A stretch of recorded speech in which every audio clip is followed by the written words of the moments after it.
breaking news and trending talk with Mike and McCarty. Mornings on 101.7 FM and 710 KEEL.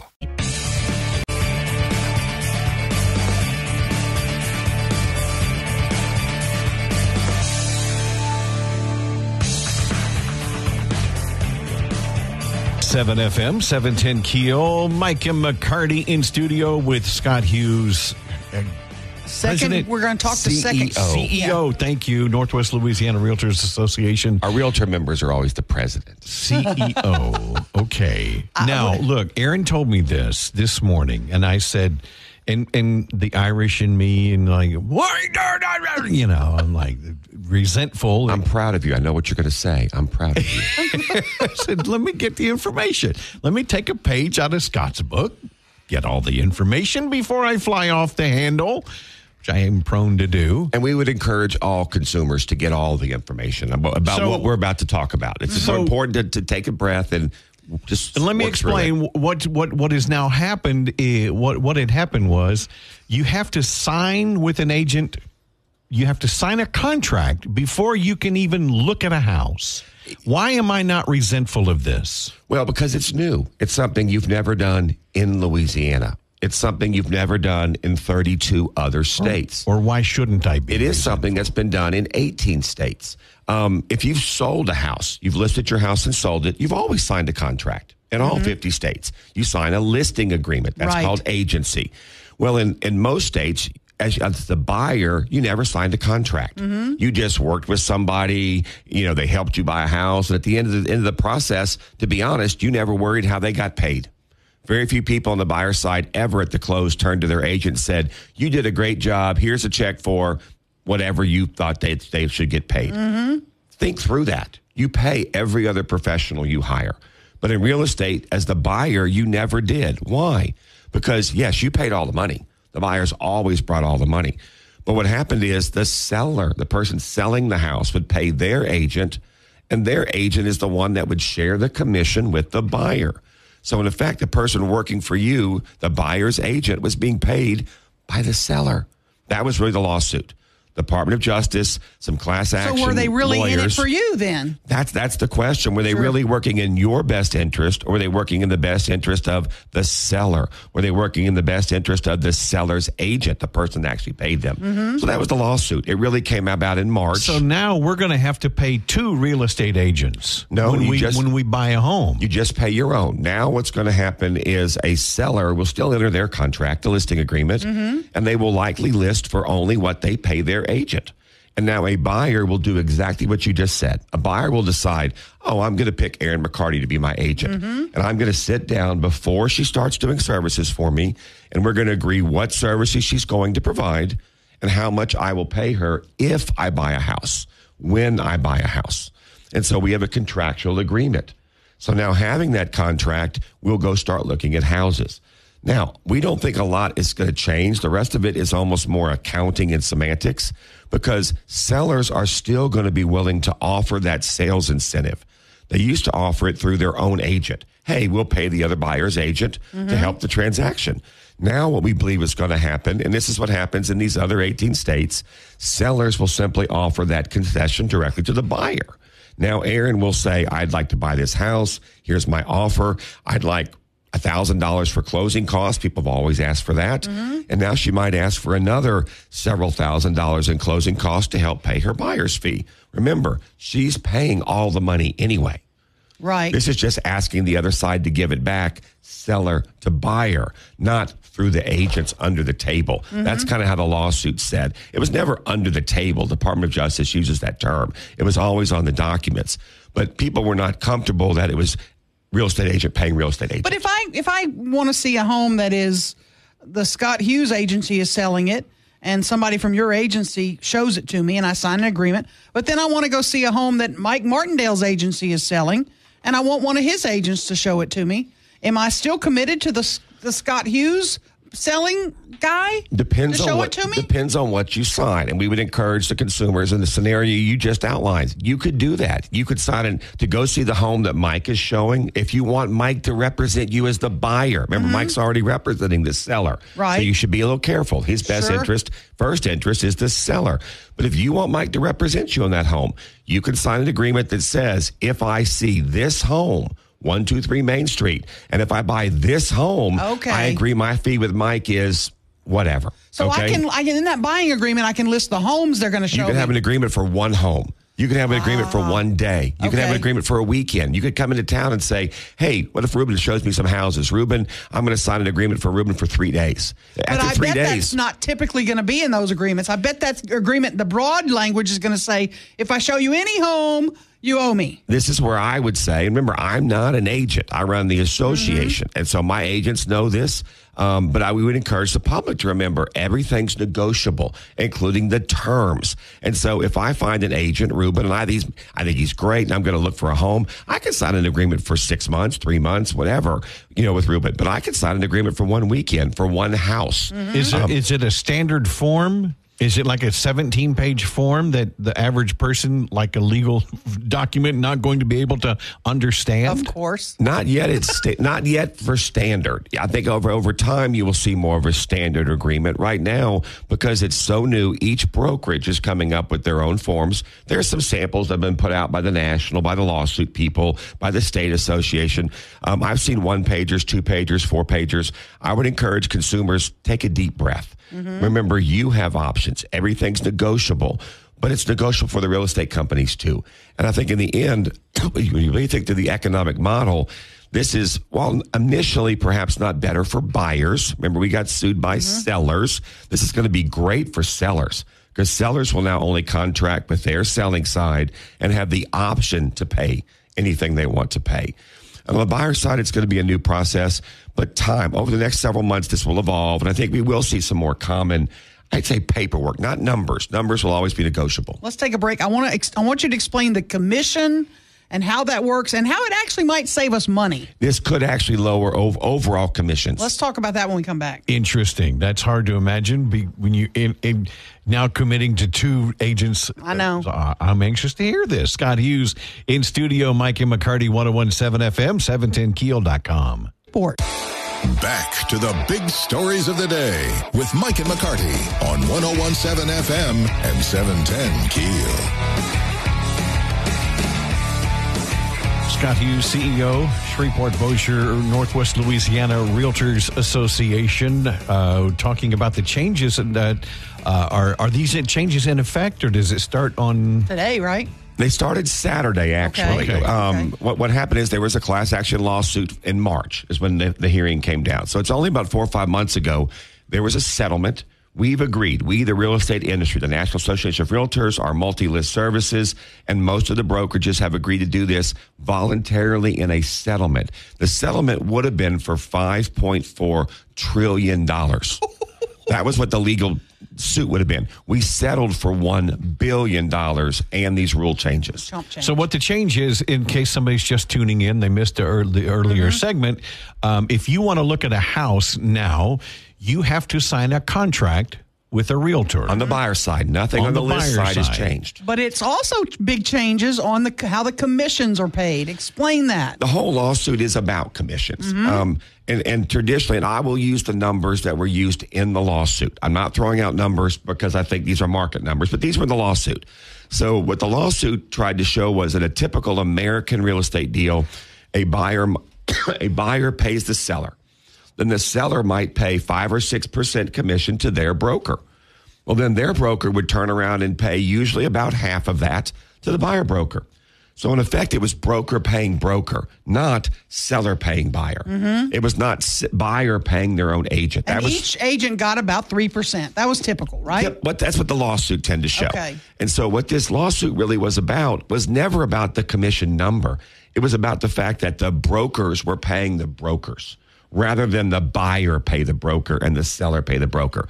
So what the lawsuit does now is it simply says sellers are going to pay their broker, buyers are going to pay their broker. So a buyer's never had a contract. A seller has the listing agreement. Now, what's that commission number going to be in those agreements? Is it very negotiable, or is it going to be kind of a standard 2.5% or 3% on each side? The number is 100% negotiable on both sides now. And Mike, you asked a very good economic question. How could possibly the overall commissions, whatever they are in any market, come down? The reason that we believe they'll come down, the reason the lawsuit was filed is right now there's really either no negotiation or one negotiation.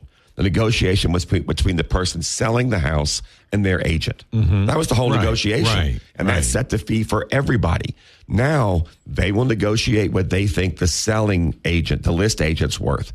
But there'll be a second independent negotiation of what the buyer agrees to pay. Mm-hmm. The buyer will negotiate what they agree to pay their own agent. And so with two negotiations going on, it's very likely you will see overall fees come down, especially that buyer's fee, which is never negotiated. Will you see the real estate companies try to get a standard, hey, it's going to be 2.5%, try to keep all your deals at 2.5% or 3%, let's try to keep it standard? Is that what the real estate companies will probably do? I don't know what they'll do. What you typically see is when you say a real estate company, now a real estate company, ABC Realty, they will probably have a policy of what their agents in that company do. Now, what you will not see is company ABC get with company XYZ. That's collusion, and that's never happened. But I think what you see over time is markets, free enterprise. Markets move toward a price point. It does cost a certain amount of money to help sell a house, to help list a house. And the analogy we always use is you pull up to any gas station in a market, and 3 stations on the corner all have a gas within a penny of each other. So over time, markets do develop a price. And so I do think, though, in fairness, you will see more price differences with this system because you'll see different ways to deliver service. Some people, particularly on listing a house, will not change very much. Listing a house is still doing everything you do to list a house. The helping a buyer is way different. Aaron, you may come in because you've been looking at real estate on the Gulf Shores for 10 years. You know exactly which 3 condos you want. Yep. And so you may only need an agent to help you for about 2 days once you hit the jackpot. Mike doesn't know where the Gulf Coast is. He would need someone to drive him there, to show him all the towns. Ruben doesn't even know how to look at houses on the internet. I'm making this up, obviously. So all 3 of you would have different needs. Okay. So you could negotiate different fees for your buy-side services. Well, let me ask you this, Scott. Let me just clarify. I know where you do know where the Gulf Coast is. Your daughter was a swimmer. I know you know the Gulf Coast very well. I'm going to pick my condo out that I want. I'm going to then go price shop agents, and I'm going to call Caldwell Banker. What's your buyer's fee? Can I get you to 1%? Bingo. Then I'm going to call, XYZ Realty and go, hey, I want to buy this condo. I want you to show it to me, but I want to pay you 0.5%. Or is that going to be the calls I make? Exactly. And that's why I say we don't think the list side is going to change that much. Nothing's really changed there. You may just contract now for your agent, not for the cooperative compensation. But on the buyer side, what you just said is 100% correct. Buyers will now have the flexibility to negotiate. Mike, this is why it's going to go down, because many will do what you said. Many will say, look, I'm going to look at 2 houses. If I buy one of these houses, I only want to pay you X, a percentage, a flat fee, an hourly rate. What agent will show it to me at that rate? And there will be agents. Some will say, Aaron, I want you to sign a 6-month contract and pay me 110%. Okay, ridiculous number. But some will say, Aaron, that's 2 days of work. I'll charge you this money for that. And if you don't buy a house in 2 days, this contract's null and void. Okay. You get options now, and that will bring price down, especially on the buyer agency side. Again, take a deep breath, let it work out. And they've done this in 18 states. Louisiana and Texas are now 2 more states that have added buyer agency. Okay, there are some things... if I'm buying yard equipment, I'm not going to buy the cheapest piece of yard equipment because I don't want to sit out there and pull 15 times for my, store brand lawnmower to start. No, and you mow in the middle of the afternoon when your equipment's going to need to be good stuff. Absolutely. I mow when I can mow. I'm telling you that. So is this, I'm willing to pay. I'm willing to pay more for quality. Is this going to be the same thing with real estate agents? I mean, if you got somebody that's going to do it for a 0.5 point or 1%, We believe so. You've always had agencies that got somebody that doesn't really care. And that you've always had agencies that will charge you full service. You get full service. Mm-hmm. You've also had people now that will just charge you one fee to list your house. $400, I'll list your house. These flat fees, they're called flat fees. You've also always had the ability to sell your house by owner. And we fully support that in the Realtor Association. You'll now have the same thing on the buyer side. You'll have some that will provide full service, Cadillac, pick you up in the Bentley that Miss McCarty wants, and they'll wine and dine you and treat you and do whatever. You'll have some that say, fine, call me when you want to see a house. I'll open the door for you. Here's what it'll cost you. You'll have some which will just do the paperwork for you. They'll just help you file your own deal. And then you always have the option to do it by yourself. To buy a house by yourself. Mm-hmm. But the key now is if you want to do it by yourself, you need to be very careful because that person, that's the listing agent, really can't help you. They can't really give you much because you'd have to sign a contract with them. That's called dual agency. Okay. They're working in the best interest of the seller. We have for sale by owner. Can we have buy by owner? I want to just go see it on my own. I don't want an agent. I just want to walk in your house. That was my next question. Why do we have to involve two agents? There's already an agent that's listing the house. You can't do that. You'd be working with the listing agent. You need to be careful. They're going to make you sign a piece of paper to specifically say this person's not my agent. Because remember, they may show you the house, but they're working for the seller. Okay. And they can't help you with the paperwork. That's where people always say, I want to buy by myself, but they end up turning to the agent to help them with the paperwork. Now you have to do the paperwork yourself. And if you bought a house, the paperwork can be a little overwhelming. Yeah. Mike and McCarty, 101.7 FM, 710 KEEL. Of Mike and McCarty on 101.7 FM and 710 KEEL.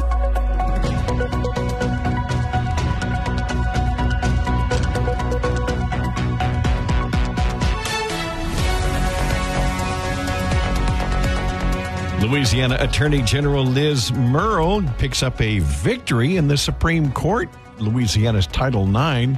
Hear what she has to say coming up just after the break. Mike and McCarty, 101.7 FM, 710KEEL.com. To the show with Mike and McCarty on 101.7 FM and 710 KEEL. All right, I'm looking at Liz Murrow's Facebook page. Look, friends with Aaron McCarty. Leave this woman alone. She's friends with Louis Avalone. All my friends. Royal Alexander. Leave this woman alone. She's busy. She hadn't. John Atkins. She hasn't accepted my friend.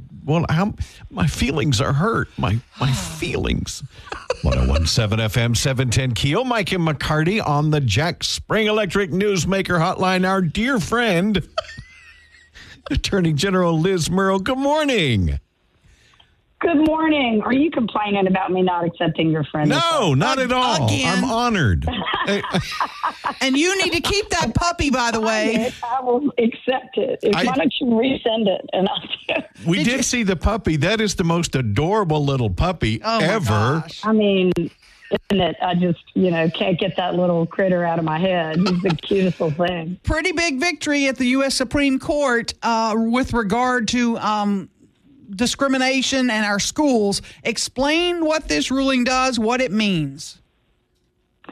Yeah, it's huge because those rules were going to dramatically change the way that gender-based discrimination is enforced at our schools from K through 12 and all through higher ed. And I think a lot of people do not understand what that law does in the background because ordinarily you don't really notice it that much. But the way these rules were written, if you misgendered somebody with their pronouns, you could be bringing the entire administrative enforcement apparatus down on your head at a college or at a high school or in a middle school or even in kindergarten.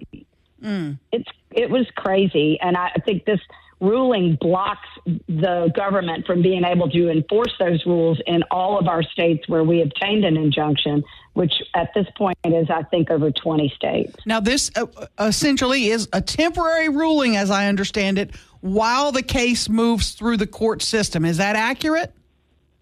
That is accurate, but it's still a huge ruling because the court unanimously agreed that the injunction should remain in place for the some particular provisions, and a majority of them agreed that the injunction should remain in place for the entirety of the rule for our state. So that means there's a significant sentiment at the Supreme Court that they overstepped their bounds.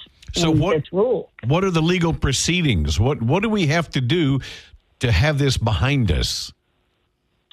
I'm not sure exactly what will happen because there's an election coming up in November, and that's gonna affect what the government does.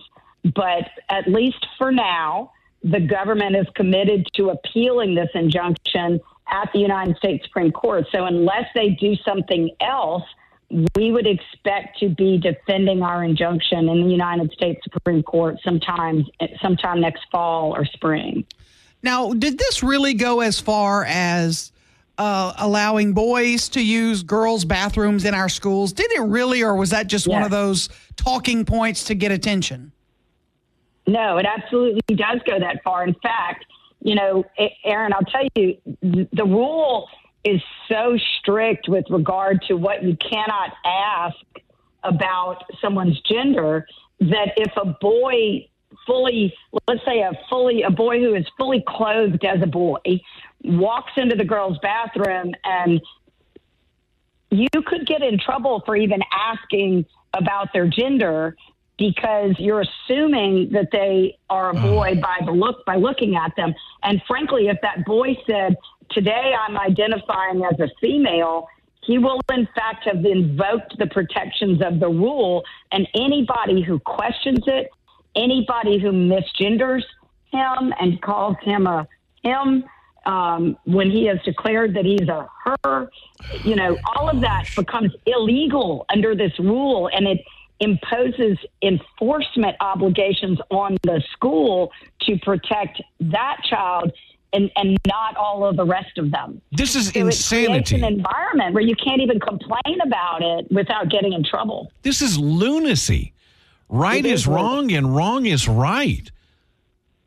Yeah, I mean, Mike, it's like it's hard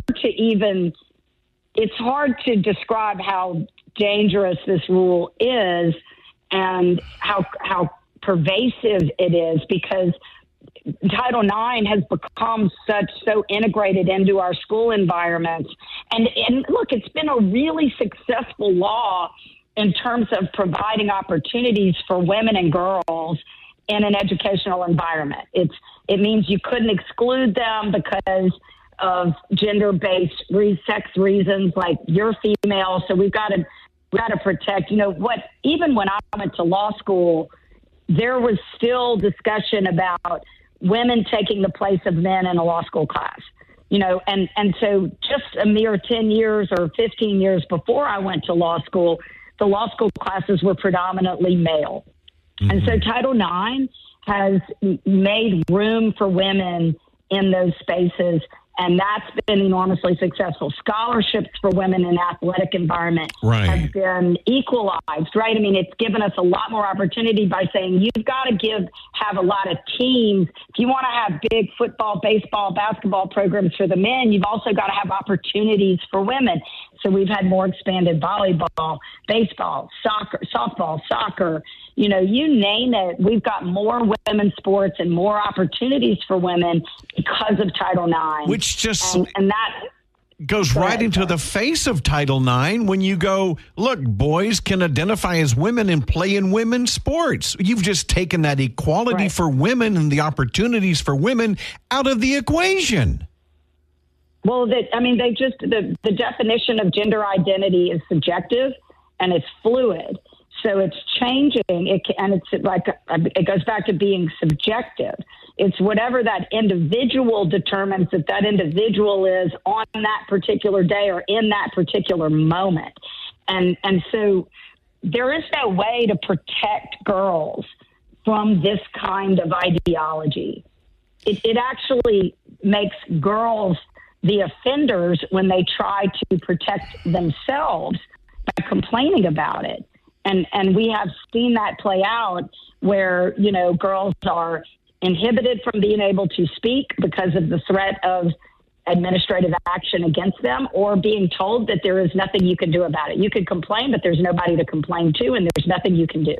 What other areas does this latest ruling impact? Like, does it impact athletics or anything else that we need to know about?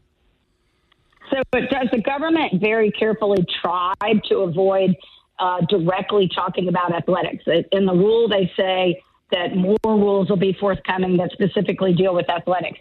But the way they wrote these rules, they are broadly defining what our obligations are in an educational environment. So there's no scenario where they're going to issue a rule for athletics that contradicts what they wrote in this rule. They can't come back in athletics and say, girls are girls for athletic purposes and boys are boys for athletic purposes, but girls aren't girls for the bathroom. Like, they can't say that we can allow boys into women's bathrooms, but we don't have to let them on our athletic teams. Like, that doesn't make any sense. It's a more private and a more, individualized, recognized space for privacy for dorm rooms and bathrooms and locker rooms, and have been directly recognized that we're entitled to privacy in these spaces when this law is debated in Congress. So I just don't see how they can take that position in the rule and then come back later with a rule on athletics. Yeah, none of it makes any sense. Liz Murrill, Attorney General for Louisiana, can I ask you an inside baseball question before we let you go? As the Attorney General, can you take me inside how you get notified of the ruling, and then do you do shots? Do you have a party? What happens? So, often you have to be monitoring your email and be enrolled in the case to get a direct notice of the ruling. The alternative to that is basically the press picks it up pretty quickly, and it hits X pretty fast. Mm-hmm. It hits the mainstream press pretty fast. And so, if you're just scrolling on your social media, if I'm scrolling on social media, sometimes I might see that sooner than I actually talk to my Solicitor General. How did you hear about this one? How'd you hear about this one? From my Solicitor General. Okay. And then y'all are doing shots? Yeah. Are you, toasting? What are you doing?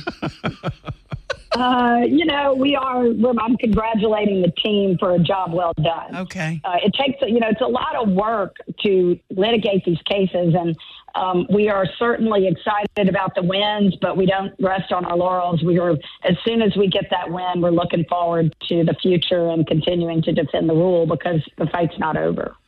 Liz Murrill, Attorney General. Enjoy the Democratic National Convention tonight. I know you'll be glued to it. Yeah. About like I will be.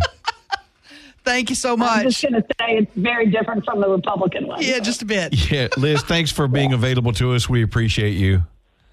All right. Thanks, y'all. It's good to see you. Have a good week. You too. 101.7 FM, 710 KEEL, Mike and McCarty. Now more breaking news and trending talk with Mike and McCarty on 101.7 FM and 710 KEEL.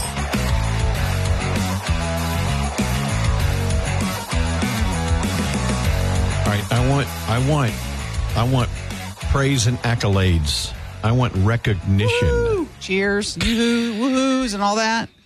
You watched, didn't you? I did, Aaron. I turned it on. Now, granted, via Fox News, I couldn't turn on, any of the left-wing nutbag liberal media outlets. I watched it on a couple of different channels. I was skipping back and forth, I didn't want to watch the talking heads. I wanted to see the speeches. See, I didn't want to hear the speeches. That's all I wanted to hear. I didn't want to hear the talking heads. Because the ones I did hear, AOC screaming at me. Oh, yeah. And then I lasted until Hillary's screeching. Mm-hmm. I couldn't. Then it was like, well, plus it was bedtime. I was like, she was lackluster. I found, and I'm, maybe I'm biased. People will say I am.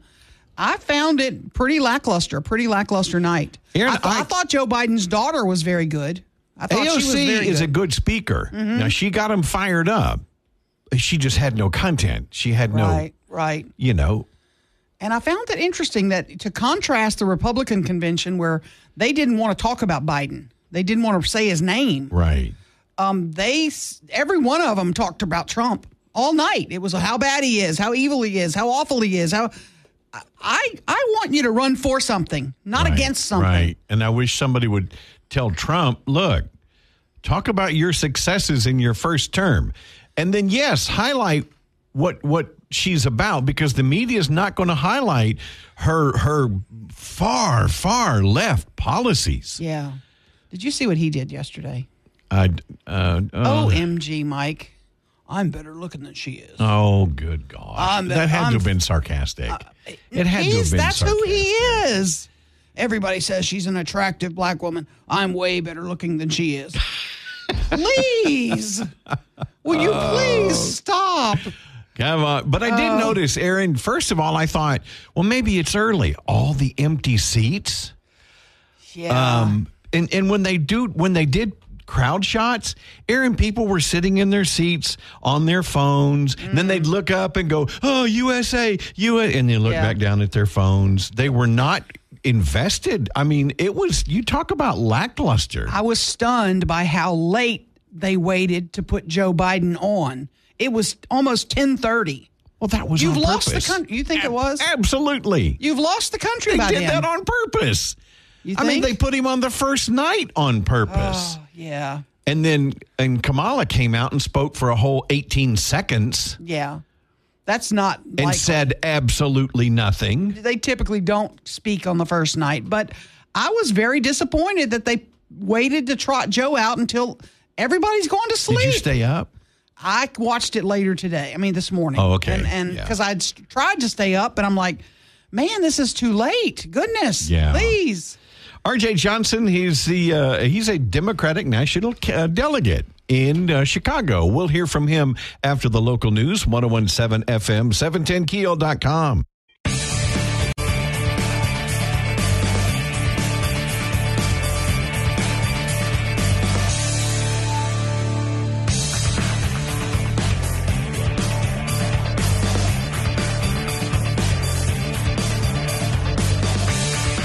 .107 FM, 710 Keel, Mike and McCarty, and I want you to be proud of me. And look, and it's only because of this job. I know. That I turned it on last night. I wouldn't have watched either one of them if I didn't work here. Right. Neither one of them. I don't give a rip about it. Yeah. It's boring, one-sided, preach me lies, and let me, Now, obviously, look, I'm not trying to hide the fact that I'm biased. Okay, I can't stand the Democrats. I'm not going to ever vote for a Democrat. Mm-hmm. But I tried to be objective in looking at like the crowd, the response, and the reaction, and obviously what they were saying. Mm-hmm. But when I first turned it on, I was like, "There's nobody there." Now, people started coming in the later it got, but there were a lot of empty seats. Every time they showed crowd shots, people were sitting on their phone. Then they'd look up and hold up a USA, and then look back at their phone. It's like, oh, I'm supposed to do this now. It didn't seem genuine. Everything seemed forced. Yeah. You know what I didn't like about it was, to me, it was all preaching against Trump. It was all why he's evil, he's the bad guy, we don't want him, we can't stand 4 more years of him, so we'll take her. That's what it comes off as to me. It comes off as he's so bad, we'll take her. I want you to tell me why I want her. Well, they can't, Aaron. Why? What does she have to run on? I want to hear it. I want to hear 4 years of failed policy. I want to see what you're going to do. I want to hear what you're going to do. I don't want to hear why he's so evil and bad. I can make my own judgment on that. I can watch what he does and determine. And the same thing with Trump. But they focused on him. The Republican convention, quite to the contrary, weren't even talking about Biden. Right. They were really very, very clear. It was all about Trump. And it was all, if you notice, it was positive. Everything was positive. Well, depending on your perspective. I mean, their perspective, their angle was, we're going to, promote positive. But they were also focusing on, it's been a horrible 4 years. We have had inflation. We've had, but the border. Been. the border's been a disaster and all that. So I don't like this. I'm going to tell you how bad the other guy is. No, I agree. And Yeah, that's why you should support me. I want to support you because of your policies and your greatness. Right. I was very, very disappointed that I had to wait until 10:30 last night to watch President Biden. They didn't trot him out until almost 10:30, and I thought about it, and I thought, well, they just ran too late. They ran too many speeches. No. And then you that was on purpose. That was intentional. You think so? I am absolutely So that a lot of us went to think bed? so. I mean, I went to bed on it. I couldn't stay up that late. Well, the fact that they put him on Monday night, and not later or even Friday when Kamala is speaking, they distance she is distancing herself as far and as fast as she can from the past 4 years.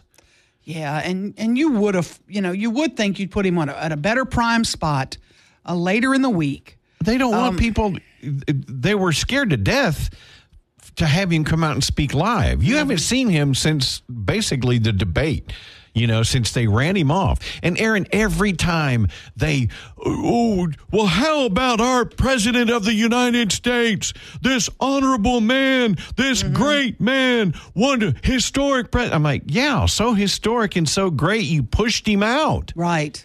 Now you had a coup and put in somebody who's not received the first delegate vote, had no primaries, no primary votes, no debate. She's not done an interview. She's not done the first interview with the national press.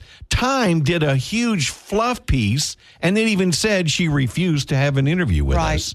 But they still lauded her. Now, I don't want my Democratic friends to get angry at me and talk about how we had, delegates from the Republican convention on the air during their convention. I planned, scheduled, and had confirmed R.J. Johnson to join us this morning right now, and can't raise him. Maybe he's partying late. He goes right to voicemail. We've tried calling him several times. I called from my cell phone. Ruben's called. I've texted. I don't think we're being ghosted. I think he's probably asleep because it went too damn late. Well, yeah. True. It went too late. Right. They probably didn't get home till midnight, 1 o'clock. And home, I say hotel. Right, sure. And so it probably went too late. Probably went to dinner afterward. I don't know what they do. But so, yes, we had a Democratic delegate scheduled to be on with us this morning, and crickets at this point. So, if he can reschedule, we'll see. But I don't know. None of the speakers really thoroughly impressed me. I liked Joe Biden's daughter. I thought that was sweet. That was touching. I didn't see her. I saw. I hung in there until Hillary's screeching. I couldn't take it. I listened to AOC. I listened to that whole thing. I watched Hillary. I wasn't impressed. No, I wasn't impressed. No. It was more bash Trump, and even her applause when she first that 6 minutes of applause seemed forced. It just, none of it seems genuine. I thought the applause for Joe Biden did seem genuine. I did feel that. I felt like, because we have to remember, whether you love him or hate him, he was in the Senate for many, many years. He'd been in the Senate for many. He was the instrument, and I've worked in violence against women programs for a long time in my life.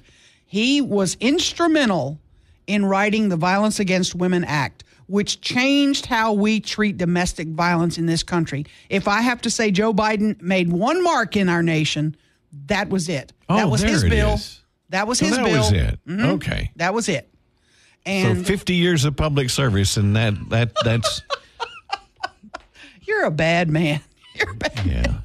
But I'm a bad man. Will you be watching tonight? I think the Obamas speak tonight. I don't know that I will, honestly. Come on. I certainly can't listen to that. Suck it up, Buttercup. No. You can do it.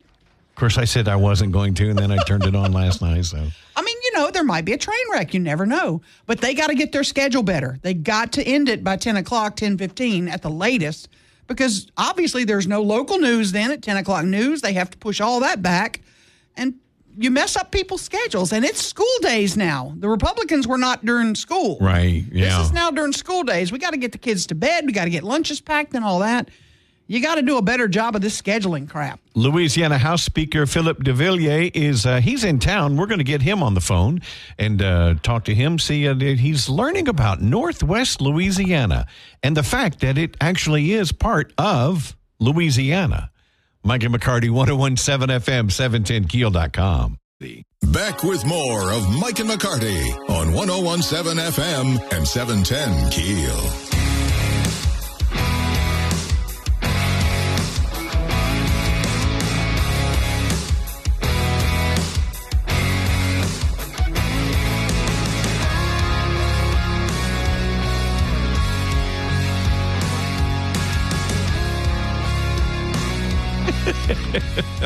I can't even read some of these messages on the Shreveport Security Systems message board about Michelle Obama. Oh. So yeah, Okay. I don't know. I'll turn it on because I'll filter it through Fox. And I know. Look, don't write or call me and go, well, that's not really. And I don't want to hear the speakers, quite frankly. And they tune in. They do tune into I heard the entire AOC speech. Right. I heard her yelling and screaming, and then I hung through Hillary, until her screeching. Mm-hmm. But then, honestly, it was time to go to bed. It was time. I did get a text with regard to why it was so late. Because that's a good point. I was wondering, 10:30 to put Biden on, for me, was way too late. For a lot of parents with kids going to school tomorrow, this says the schedule is about the West Coast, keeping them in prime time. So 10:30 here is 8:30 in California. But I still question that because California is not a swing state. The swing states, it was too late in many of the swing states. Yeah. You got to keep the bulk of your action in those swing states in prime time. And after 10 o'clock at night, for parents who are working, trying to get kids to and from school, trying to get up for work the next day, after 10:30, it's starting to get where they're tuning you out. They're getting ready for bed. They're getting ready to, do their nighttime routines and all that. So I don't know, but West Coast is what matters. Yeah. So we got to remember that. And that's a good point. Mm-hmm. But I still say it was intentional that they put him on late and last. So fewer people would see him? Yes. Because Aaron, they're puckered up so tight every time he opens his mouth in public. I could see that from some of the people in the audience. I could see let's hope he doesn't have a train wreck. And her the same way. If she doesn't have a teleprompter, she starts falling into these word salads, and she just starts rambling, and they're like, oh, God, shut her up. Right, right. Focus her back, get her back. Yeah. So that's why they brought her out, and you could see her reading the teleprompter on her little 90-second address.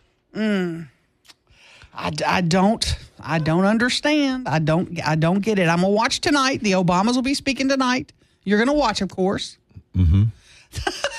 I'll be setting my VCR. Yeah, exactly. my VCR. Yeah. Our Louisiana House Speaker Philip DeVilliers going to be joining us coming up here in about 10 minutes. Mike and McCarty, 101.7 FM, 710 Keel, and on the free Keel app. Let's get back to the show with Mike and McCarty on 101.7 FM and 710 Keel.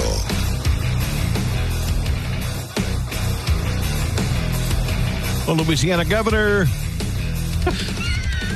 Jeff Landry, gosh, I almost said Edwards. Oh, wow. Oh, I threw up a little bit in my mouth. Also, the Speaker of the House, Philip DeVilliers, up in North Louisiana. We'll speak with the Speaker coming up just after the break. 101.7 FM, 710keel.com. More breaking news and trending talk with Mike and McCarty on 101.7 FM and 710 Keel.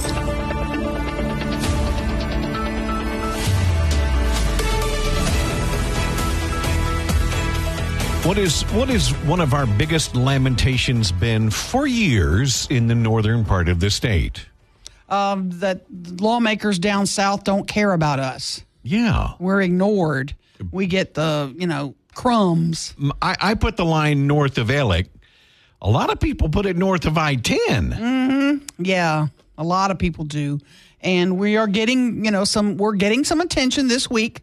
The governor's here. Now, the governor comes up here quite frequently, but now the House Speaker is in town, and he's going to be touring the region, kind of looking at some of the things that are important to us, projects that we're working on that we need to continue funding on. And we're going to be speaking to the Speaker of the House of Louisiana, Philip DeVilliers, from Eunice, Louisiana, and he is, getting a firsthand look at Northwest Louisiana.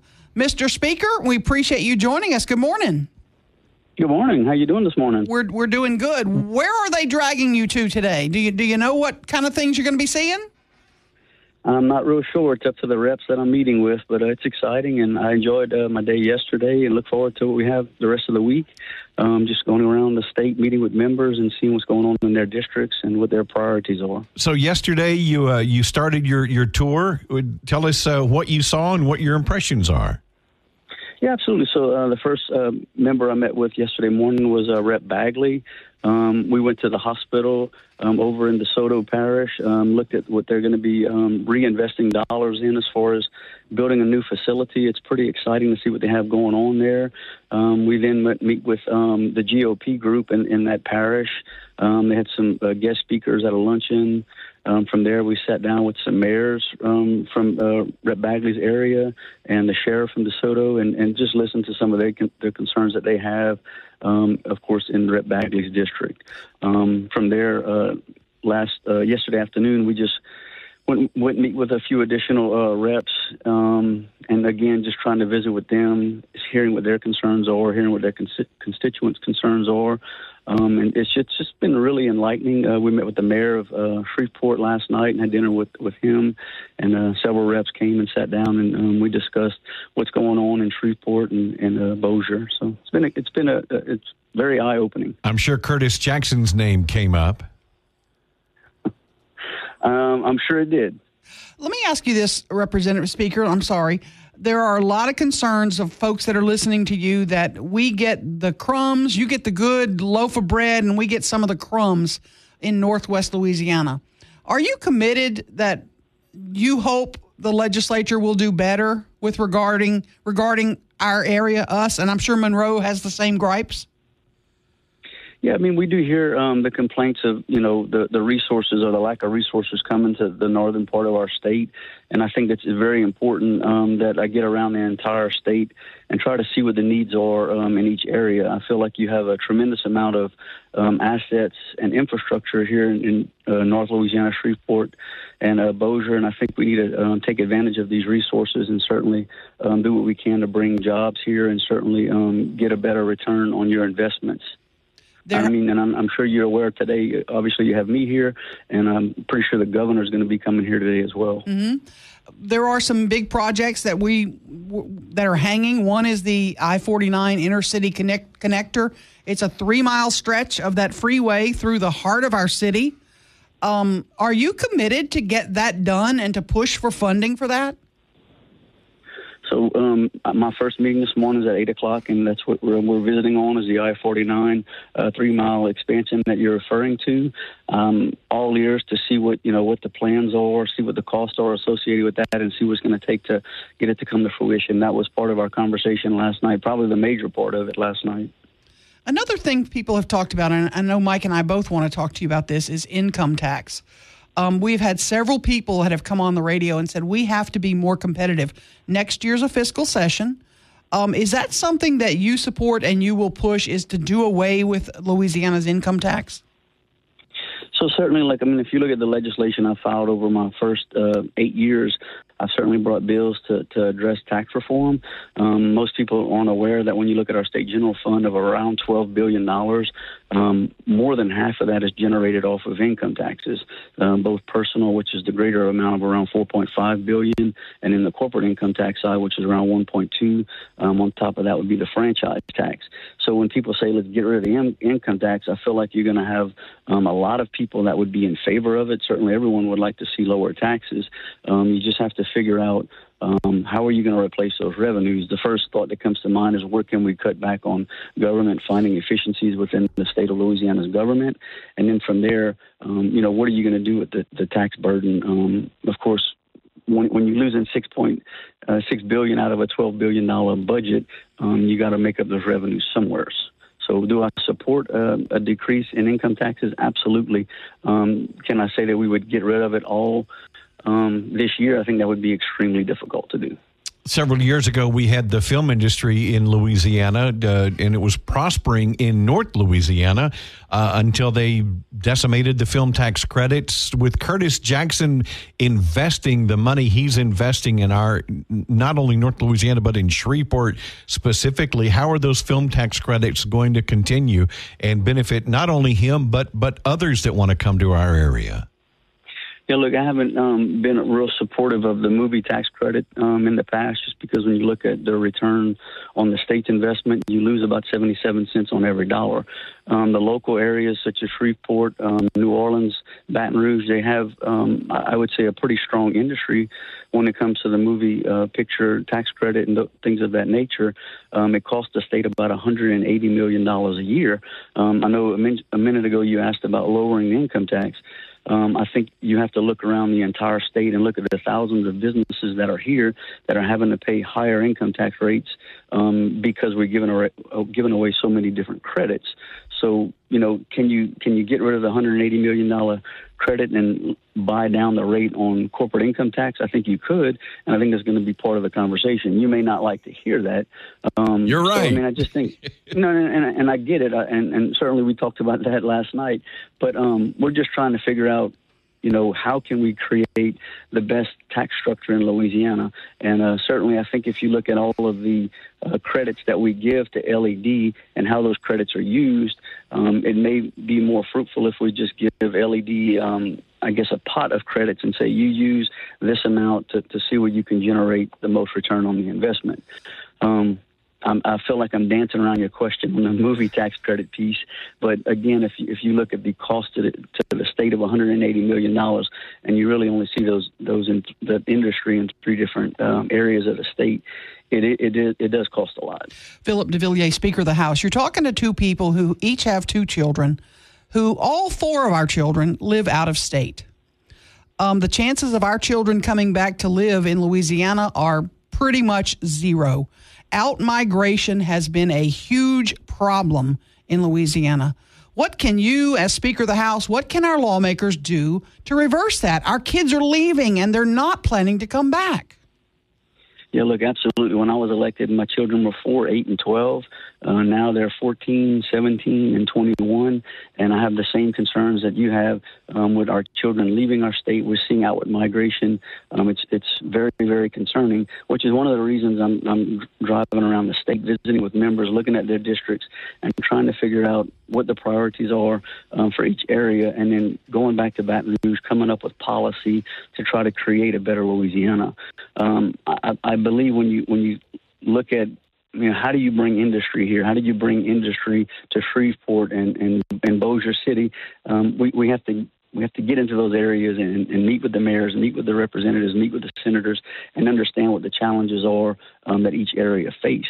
To answer your question, I think we did a lot when it comes to education. We certainly put a lot of money towards infrastructure, our preservation towards roads and bridges this year. We did a tremendous amount when it comes to crime. One of the things that I learned this year is, I focused a lot on tax reform. I focused a lot on infrastructure reform.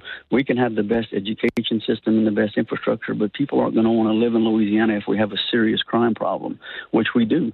So, the governor called us into a special session to address the crime problems that we have, and we're very, very hopeful that we can see the fruits of that. Another thing that you hear a lot about in Louisiana, we have an insurance crisis. I'll tell you, and you don't hear a lot about this, but we went into the regular session. We passed over 38 insurance reform bills in our regular session, and we certainly have a long ways to go. We checked every box when it comes to property insurance. As soon as session was over, we started meeting again with our committees, our committee chairs, to start focusing on auto insurance premiums, and I'm hopeful that by December we'll come up with a good package of bills so we can address our auto crisis as well. So we got to have better insurance. We got to have better infrastructure. We got to have a better tax policy. We just have so much to do to try to change the way Louisiana has been headed, and I think we have a great legislature right now. We have a really good governor, a strong governor. We were working together, and I'm hopeful that we can do some things to put Louisiana on the right path. Well, talking about changing or changing the direction of Louisiana, there's been a lot of discussion about a constitutional convention. Should lawmakers call for a special constitutional convention? Yeah, I mean, look, we had that conversation in session, and certainly I pushed for it. I mean, he went to the floor and gave a speech on my children leaving our state, just like you talked about yours leaving. I feel like if we're going to really change the structure of Louisiana, we have to look at our Constitution. I feel like maybe trying to do that in our regular session may have been a bit premature. I've met with Chairman Bossier, and he's certainly working on the possibility of going into a full constitutional convention versus a limited one. And look, that those things scare a lot of people. They have a lot of things that are protected in the Constitution that they do not want touched. I feel like we have to look at everything and figure out how we can structure our Constitution to best move Louisiana forward. Louisiana House Speaker Philip DeVilliers, make sure Southern Made Donuts is on one of your stops. Oh, yeah. Thanks for your time this morning. Thank you, and God bless. Thank you, sir. 101.7 FM, 710 KEEL, Mike and McCarty. Stories of the day with Mike and McCarty on 101.7 FM and 710 KEEL.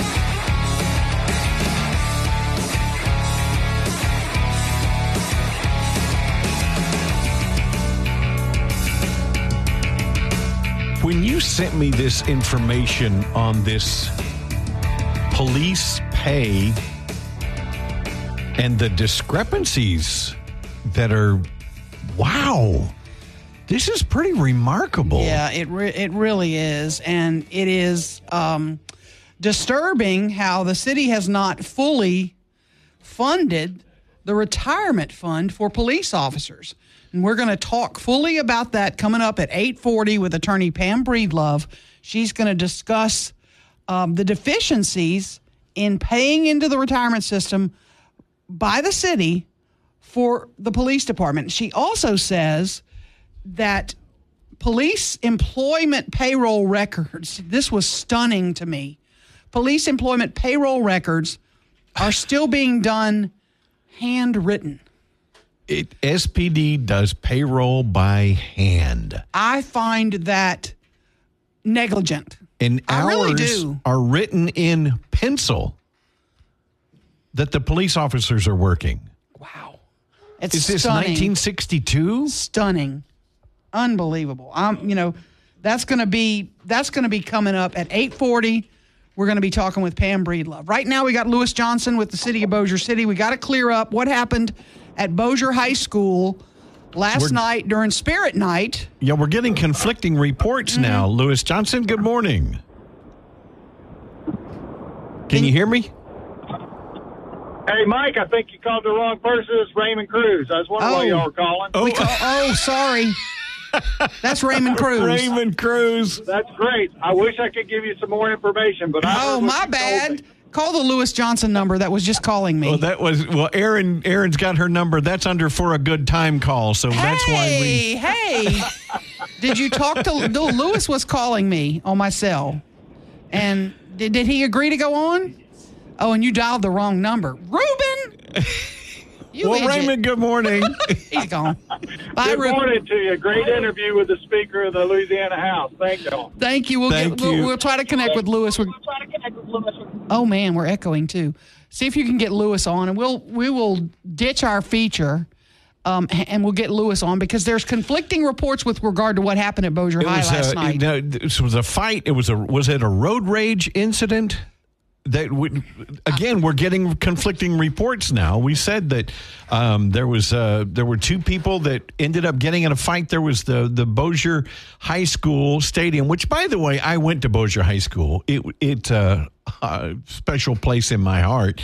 But they ended up in the parking lot of the Bossier Council on Aging and got in a fight, and obviously the police had to get involved. Mm-hmm. And they said, one of the reports said, well, they had nothing to do with the football game. They had nothing to do with the spirit night. And then said, no, that's not true. So we want to get the direct information. I want to find out exactly, did it happen at the stadium? Did it happen in the parking lot? Were there Bossier students involved? Was it other people that were in the lot? We're only going to have a couple of minutes, but Lewis Johnson is on the line with us now. So, hey, Lewis, what can you tell us about what happened at Bossier High last night? I know it's preliminary. Okay, thank you very much for that, Aaron. Good morning to you. I can tell you that there was a scrimmage game going on, and during the game, there was an altercation between two groups, initially of youth. And after the altercation escalated, one of the children went home or communicated with an adult, be it parents, who then returned, and the altercation ensued between the children and the adults. The altercation was in the stands? No, it was not. Where was the altercation? It was at the stadium, very near the stands on the backside of the stadium on the street. Who was shot? Was it a student? Was it a child that attended Bossier High? It was an adult. An adult was shot? Approximately 45-year-old male, yes. So a parent of one of the students, perhaps? Perhaps. Okay. And who suffered a medical condition at the game? We're saying the shooter suffered a medical condition. Is that accurate? That would be accurate. Without getting into too much detail, but he had a medical condition, possibly diabetic related. And with the situation itself, it was necessary that he would be transported as well. And that diabetic medical condition and the shooter, was that a teenager? Was that a young person, or was that also an adult? It was not a student. So it was older than a student. Okay. So an adult, another adult, and that all happened in the parking lot at the stadium? Yes, it was during the game, outside of the stadium, yes. And I say parking lot, it's the street directly behind it. Lewis, so that would be accurate. Can you hold on for the we're going to talk with you off the air for just a moment. Can you hang on just a second? No problem. Just take your time. Thank Got you. a hard break in the news. Mike and McCarty, 101.7 FM, 710 KEEL.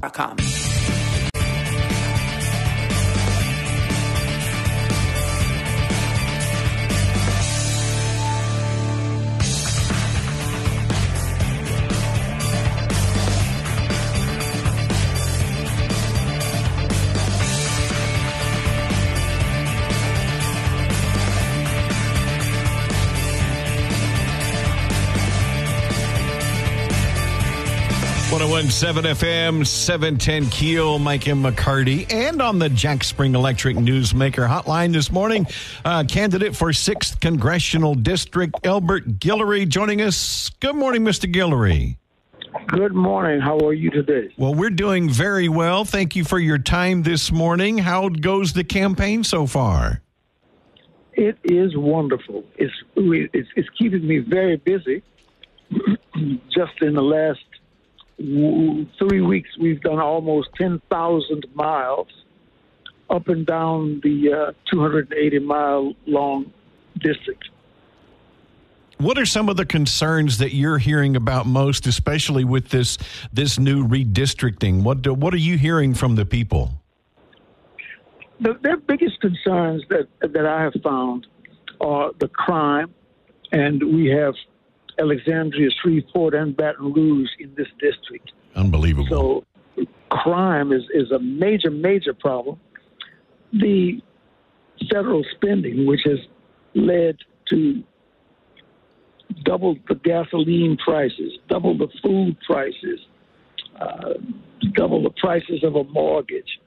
So those spending issues that are squeezing working families, that's a major issue.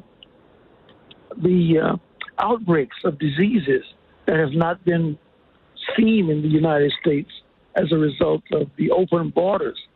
People have come in with tuberculosis and with measles and other diseases that we have not seen in this country in decades.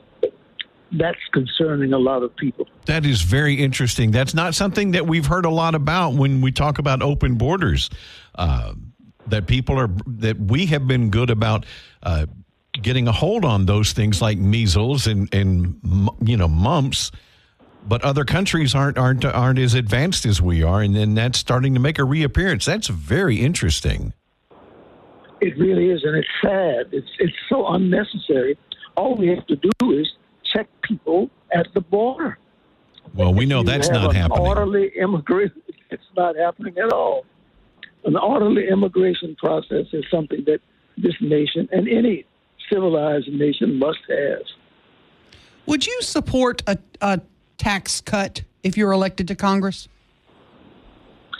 I would support a tax cut, and I'll tell you why. We're spending far, far, far too much. We're spending billions and billions of dollars overseas. And if we reinvested, those are our dollars. If we reinvested those in America, we could lower taxes drastically. If we invested that in our schools, in our roads, our bridges, we'd be much better off. You will represent, if elected, as you have said, a district that runs from Baton Rouge and encompasses downtown Shreveport. People need to know that. This district encompasses our downtown. How do you physically do that? I have a Honda truck and a telephone, and that Honda truck runs up and down this district, and I'm on the telephone constantly being in touch with my constituents so that they can keep me informed of the problems. In the last 2 days, we've done close to 1,000 miles and made several speeches. This is my third radio interview in 2 days. So it's a busy time, and it takes a lot of energy to do this job. We know that it's it's a ridiculous district, quite frankly. But the concerns in Baton Rouge, do you see a lot of difference in the concerns in Shreveport? There are some major differences, particularly infrastructure differences. But once you get past the infrastructure differences, then things are pretty much the same. Crime, education, the rotten school system. The public school system has only 13% of our children reading, writing, and computing at grade level. Simply not acceptable, and it's common to the whole district. Now, you are the only Republican in the race. This district was drawn so that another African American would have a better chance of winning. You disagree with that philosophy, and you're pretty sure that this district will be changed after this election. Is that still your thought? I believe that every American should be represented, of course. But to do a gerrymandering job like this is illegal, not just in my heart, but on the law books, it's illegal. And so it is going to be thrown out. But for the next 2 years, I expect to be the voice. I plan to be the strong, loud voice for the families of the 6th District.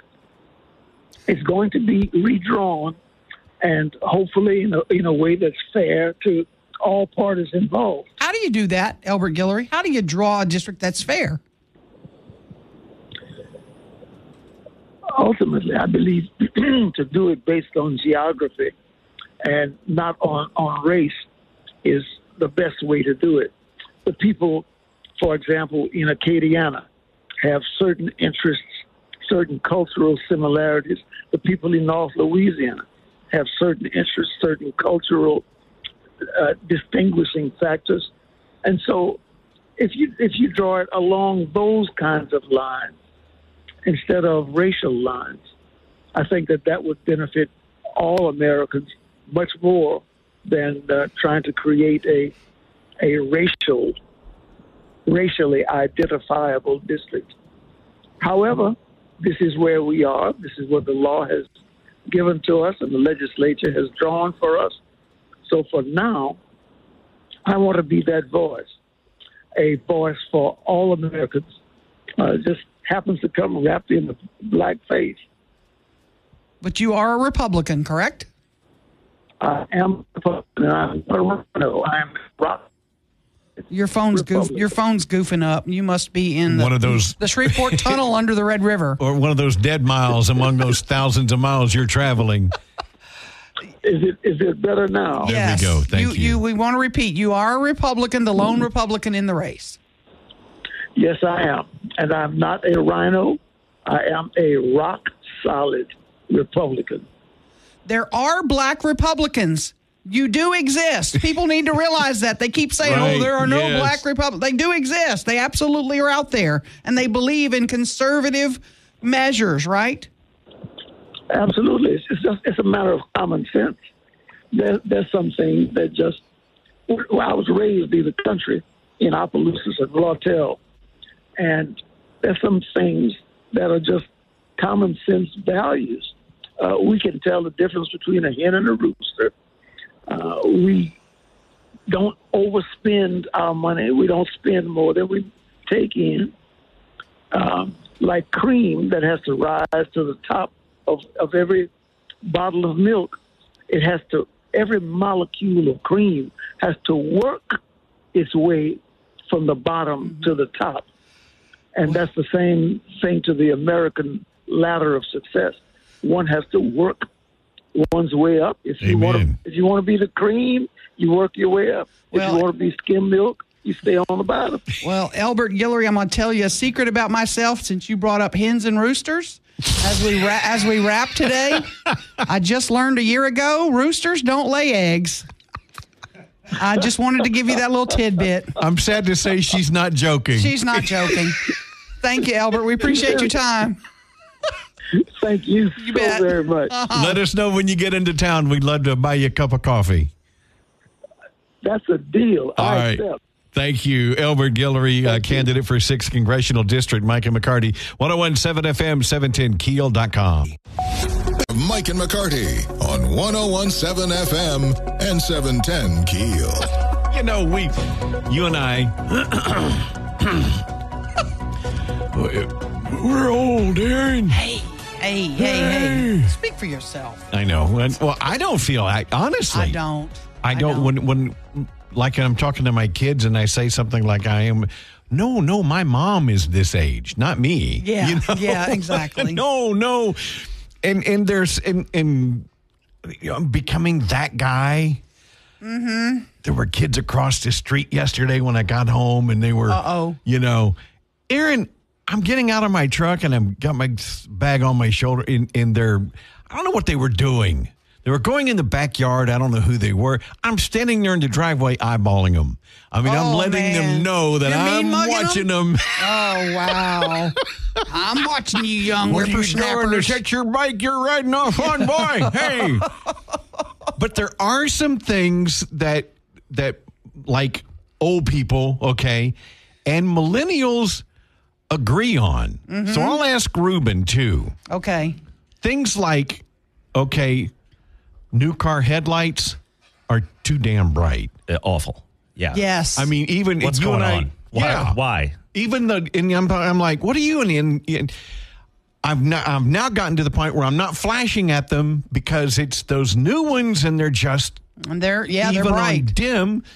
They're too damn bright. Mm-hmm. Yeah, it's out of control. Okay, so it's not an old person problem. Not an old person problem. Okay, good. Okay, restaurants should have an actual menu. Yes. Not a QR code. No QR codes. Oh, thank you. Don't put a damn QR code on the table. See, Ruben agrees. Yep. I hate all QR codes. I don't like any of them. I really don't. I don't want to scan anything and try to go through those hoops. No. You know, you're going to want my email or something. No. Get out of here. Yeah. Just give me my dang food. This is what I want. I want a cheeseburger and yeah. Tips should be for sit-down meals in restaurants only. Yes. If you're ordering at the counter and then, And somebody might bring it to you. and they call your number and you go get your food. Oh, yeah. Who am I tipping and why? The only fast food place I will tip at is Sonic because they actually bring it Well, to now you. that's different. Yep. Yeah. They're bringing it out. Right. Absolutely. No problem with that at all. I'm not tipping in a drive-thru. It's not happening. No. Stop putting your cups out there. Yeah. Touchscreen keyboards. Not as good as an actual keyboard. Yeah. As much as I love all of our new stuff, the touchscreen board here took some serious getting used to. Mm-hmm. Well, and then when we were in the other room, we had a touchscreen. Oh, the mic's on over there. We had a see, look at He's there. hitting his touchscreen. We had a touchscreen on-off buttons for our mics. And it's not. I love this box that we have now. It's an actual button. Did that just come on by itself? It just came on by itself. Oh, wow. That's weird. We got ghosts in here now. We got Great. a ghost at the microphone. Okay, and here's something else, especially for even people in this building. If I say something to you, I would like an acknowledgement that you heard me. Oh, gosh, yeah. That's not asking too much. So wait, is that a thing where you talk to somebody and they just don't say anything back? Yeah, apparently. Oh, that's a new one for me. I haven't noticed that. But that would be irritating. Absolutely. That is irritating. That's not an old person thing. No. That's a be respectful thing. Right. Pay attention. And here's another social issue. People listening to music or videos on their phones, use your headphones. Yeah, in public. Yeah, and don't talk real loud on speakerphone. I don't want to hear your conversation. Exactly. Yeah, I'm guilty of that a lot. There's a whole list of stuff, but I just thought, that's so true. It's not just boomers. Mm-hmm. You're right. Everybody can agree on these things. Oh, we got a doozy of a topic coming up at about 8:40. Attorney Pam Breedlove is going to join us and talk about Shreveport has apparently not been paying into the police retirement system what they should have been paying in. And she also says they're keeping some payroll records in handwriting. And in some cases, in pencil. Unbelievable. I can't believe it. I cannot believe that's true. Welcome to 1924. Woo. Oh, no, wait, it's 2024. Yeah, it is. We'll find out more coming up after the news. 1017 FM, 710keel.com. Back to the show with Mike and McCarty on 1017 FM and 710 Keel. Coming up in just a couple of minutes, we'll be talking to attorney Pam Breedlove about some deficiencies in the Shreveport Police retirement system. Deficiencies from the city. City not putting enough money in. She will explain what's going on and what action she's taking on behalf of police officers. That's coming up next, right here on Keel. Breaking news and trending talk with Mike and McCarty on 1017 FM and 710 Keel.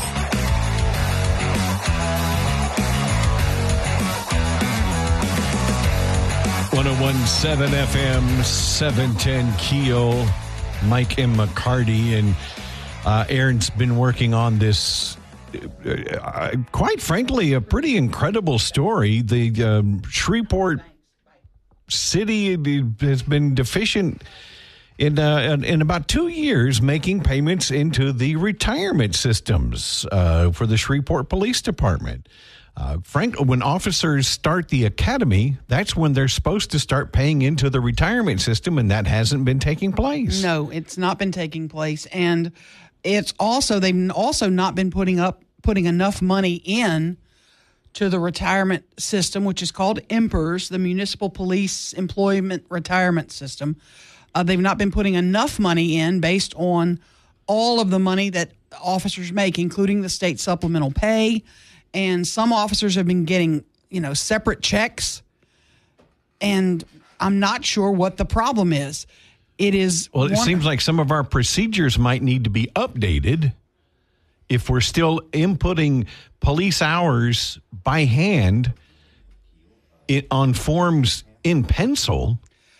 That can't be the most efficient effective way to do this. It was stunning to me when Pam told me yesterday that some of the police payroll information is still done by hand, in writing rather than on online, a computer system, some sort of time card system.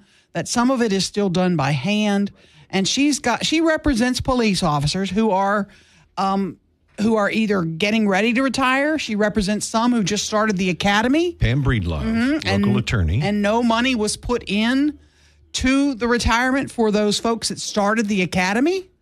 And it has been a big, big issue. The Emperor's folks from the retirement system have come to town to try to help settle this and fix the problem. And right now, we're still in a big dilemma. I have reached out to the CAO, Tom Dark, to find out what's being done about it. He's getting together, his information that he's going to get to me. But I'm kind of stunned. The other thing that was shocking, Pam, we're trying to reach Pam right now. I'm not sure if she had a conflict or something that maybe had to run to court. We had this lined up and confirmed. Yeah, this was lined up. Have we got her on? I got her secretary who said she's unavailable. I explained, and I don't know what's going on. Oh my goodness. We are having a terrible morning. What a day. Wow. What a day for this. I'll have to call her back and figure out we need to reschedule because it really is a mess. And she has threatened to file a lawsuit on behalf of some of these officers who are involved. And at this point, no suit's been filed. Okay. But the city is trying to correct the problem. We don't know the total amount that's owed. We don't know, how many officers are involved. But the thing that stunned me when I said, how much are they putting in to the retirement system? Let's say you're a police officer and you make $100,000. Okay. The city's withholding, what the city puts in for your retirement is 35%. So that's $35,000. You put in 10% for your retirement. Mm-hmm. The city puts in 35%.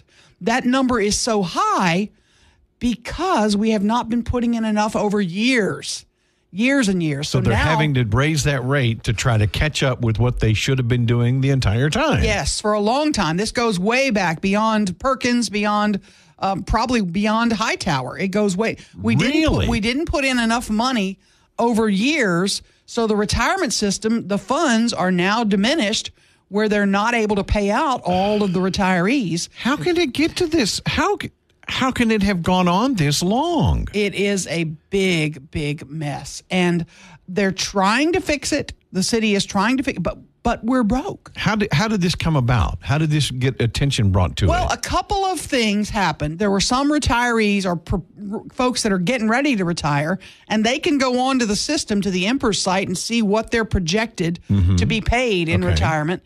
And they did not see that their salary was correct. Their salary in the Emperor's system, the retirement system, did not match what the city's salary showed. And they thought, these numbers don't jive. What's going on here? And then Pam was called, and she jumps in, and she starts looking at it, and then found some of the folks in the academy where you're supposed to start paying in the moment they start the academy. Mm-hmm. They weren't paying in any money. They're on city payroll at that point. Yes, they weren't paying any money in. And that was a big red flag for her. She's working with the city to try to get it fixed. They are trying to address it and fix it.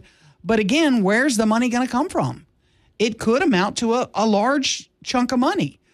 But it is a mess. But to hear her tell me that, and I've got to confirm this with the city. We're going to hopefully have the mayor or Tom Dark tomorrow to confirm that some payroll records for the police department are still done by handwritten, and not on a computer, not digitally, not some sort of payroll system. So would that be at the discretion of particular employees that want to do it that way? Or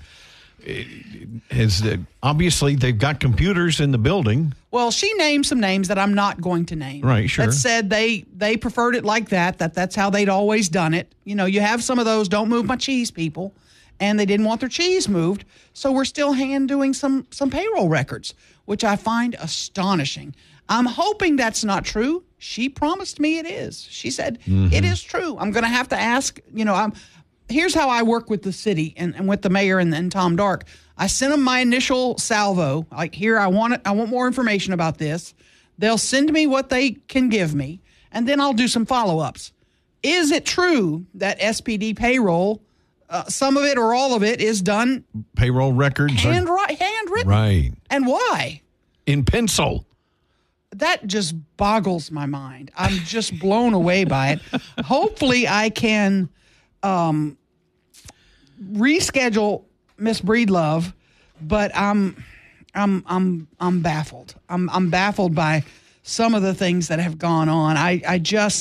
It's stunning to me. I did get I just got an email that the rates that the contribution for most municipals. I'm trying to read this as we go. You talk for a minute. Okay. So there were these two pregnant. No, I'm not going to. I can't say that. But I was looking over the email that you did send me. One of the things that they're not correct, dating back to 2021, but not for all officers. So just a few. Yeah, the regular rate that employers pay for police officers. I'm going to quote you here. There will be no change in the employee rate. Those will remain at 10% and 8% respectively. Shreveport's having to pay 35% to catch up. Wow. Yeah, I'm looking forward to hearing from the city officials tomorrow. Ooh. And see what it is. How did we even get to this point? This is another one of those issues where did nobody know? I don't know if it was change of administration, if it's somebody in the finance office that didn't catch it. I don't know who's to blame, and I don't know that we will ever know.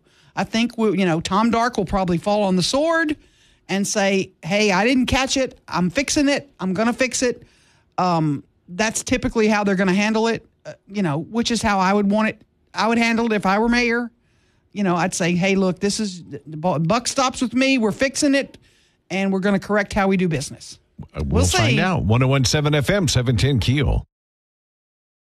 Back with more of Mike and McCarty on 101.7 FM and 710 KEEL.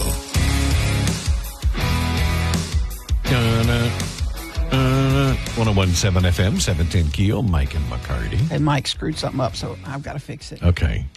That's not uncommon.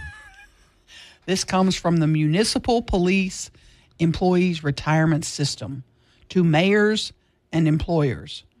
That's the IMPER system, right? Yeah, the IMPER system. The contribution rate for IMPERs for fiscal year 24-25 will be 35.60%. So this is all cities. This is not just Shreveport. I left that impression. It is apparently all cities, and that's probably because the retirement system is not, doesn't have enough money in it. That's a huge percent. The employee will put in 10%. And golly, so Shreveport is having to figure out how they're going to catch up for some of those that they haven't paid for a year. Some they haven't been putting money in for a year, and they're going to have to catch up. There's debate about the state supplemental pay. Should that be included in your income? Should you be paying based on that as well? Hopefully I can reschedule Pam Breedlove for tomorrow, and we can kind of get to the bottom of it because she can explain it way better than I. She's in the middle of it and knows all about the details. And we had a lengthy conversation about it yesterday, and I was hoping she would be able to join us this morning. But obviously something has happened. She may have gotten called into court. So that sometimes that happens with lawyers, and I get that. But we will we'll be following it. I'm waiting on the city's response and to find out, where did things go haywire? How are they correcting it? Where the money is coming from? Yeah, how did we get to this point? If this goes back, like you mentioned a moment ago, before Perkins, maybe back to Hightower, before Glover? With regard to underfunding it. Now, this may not be because all cities are now having to put up 35%. So it may not be just a Shreveport problem. It may be that a lot of cities had not been fully funding it or not putting in enough. And so now the retirement system is the funding is dwindled, and now they're having to pay a lot of retirement out. So could this have been an Empress problem? Could be an Empress problem. Are they not following up and keeping up with the contributions like they needed to be doing? That's a good point, and that is something that I'm sure the city is going to probably look at and go, you should have been collecting more all along. Right. From all the cities, and now the retirement system is stressed, and there are some go under a financial stress to try to catch up. Well, the problem in Shreveport is we didn't pay. And we didn't pay for some of these folks for over a year. We didn't put any in. And that's a problem. And I don't know if we thought we didn't have to put it in for people in the academy. Well, then that's what I go back to. Is that an Empress problem? Should they have said, been sending out invoices or notifications going, you guys are behind? And they may have. We don't know that. We don't know that. It's one of those things that we're going to have to figure out. And does a supplemental pay count toward your income? And should that be included too? And should you be paying on that? It's a big problem. It's kind of hard to describe in a radio interview. It's different. One of those things you get in the weeds. But we're going to try to do it. Hopefully we'll get to reschedule her for tomorrow. We'll see. What a day. We got ghosted twice, and then we put the wrong interviewer on at one point earlier in the morning. Somebody, at least we know that Raymond Cruz is ready to answer the phone and jump on the air no matter what, any old time. Yeah. He was ready. He just said, okay. We called Raymond Cruz in accident instead of Lewis Johnson to talk about the Bossier shooting. Yeah. He doesn't know much about the Bossier shooting. He doesn't know anything. Anyway. Yeah. Let's get out of here. Yeah. Moon Griffon's banging on the door. 101.7 FM, 710 KEEL.